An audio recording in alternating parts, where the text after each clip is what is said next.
fix, fine. If not, we need to see what other options are out there. Have you seen the ideas that Senator Murphy has put forward, and do you have any thoughts on those when it comes to ICE reform? Well, a lot of people are talking about different reforms, and that's their prerogative. But I think at this point, as a committee of jurisdiction, we have to look at what the facts are. If we can get ICE officials before us, if they choose not to come or the committee chair chooses not to hold hearings, then obviously just a straight legislative process that's being offered by other people is something that we can look at. Mr. Thompson, it seems as though some of the Democratic leaders, when I pressed both Hakeem Jeffries and Chuck Schumer about why not using this funding round to do something about ICE and or DHS, they seem reluctant. Is it because there's kind of a tenuous agreement on government funding? There's a reluctance to shut down the government or use that as a tool after what happened this fall?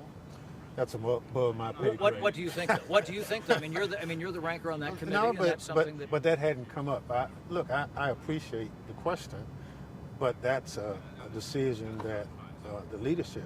From my perspective, I think there's always an opportunity to look at whatever's going on, and I'm just not privy to any of the perceived. Would you like to see that used as a tool this time?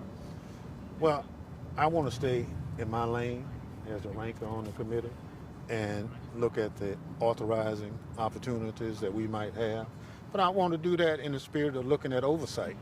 And there's nothing that any federal agency is doing that a member of Congress shouldn't be able to look at and render opinions. And it's in that spirit that Democrats on the committee sent the letter.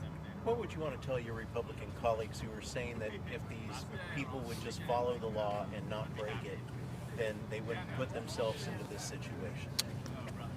Well, look, we support our law enforcement people, but I think there are certain circumstances that in the performance of their duties, if there's a question, you can always review it. I don't see any person in a position of responsibility not to have that responsibility looked at. So what's wrong with looking at what happened in Minneapolis or Portland or other places from an oversight perspective and let the facts generate the answer and not let people, like one person made a statement and when they told them, well, there's video. And they said, well, we didn't know there was video. But you've already taken a position in support of the ICE officials without having viewed the video. And I think part of what we're trying to do is get something on the record from the agency so members of Congress can make intelligent decisions. And to bring change? Potentially, but we have to look at the facts. Let me ask kind of a 60,000 foot question here. Do you think that there sometimes is, and we've all seen the video, we understand what's in the video, but that there is a over-reliance on video, body cams and things, and that sometimes the video does not represent what went down. For instance, everybody saw the Zapruder film. We really don't know what happened in Dallas in 1963. In other words, is there an over-reliance on the video sometimes when we get into these situations? Well, video is important. It's one part of the investigative step. And I think from what we've seen, it's now raised questions about what really happened. So I think it's incumbent upon all of us to get all the facts available and then render a decision. But video is important. Every time a situation occurs, no matter what it is, the first thing people always say is there video. So video takes a prime position in any action that stands to be reviewed. And forgive me if you've answered this question for us coming in late, but just wanted to find out, is taking away money from ICE part of the answer for Democrats? Well, a lot of people are saying a lot of things. From our perspective on the committee, the best thing we can do is bring the ICE officials to us and let us ask questions about facts and circumstances that have occurred in different situations.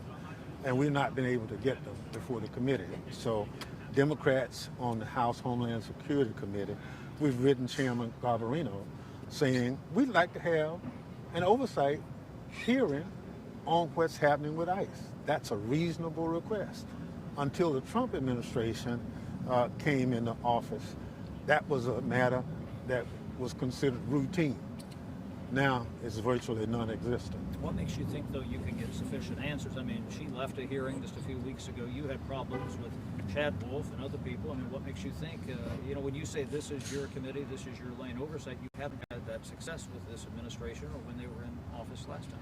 Well, but you don't quit because you don't have success. And I think part of the challenge now is members of Congress need to assert their authority that the people and the Constitution have given them. And there's a reluctance since the Trump administration is in office to do that. And so that's what we're just trying to do.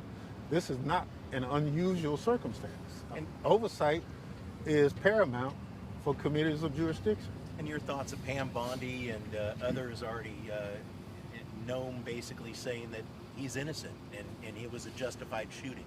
Look, that's even more reason, given the video, for people to say, well, I saw some things with my own eyes that perhaps need further review and explanation.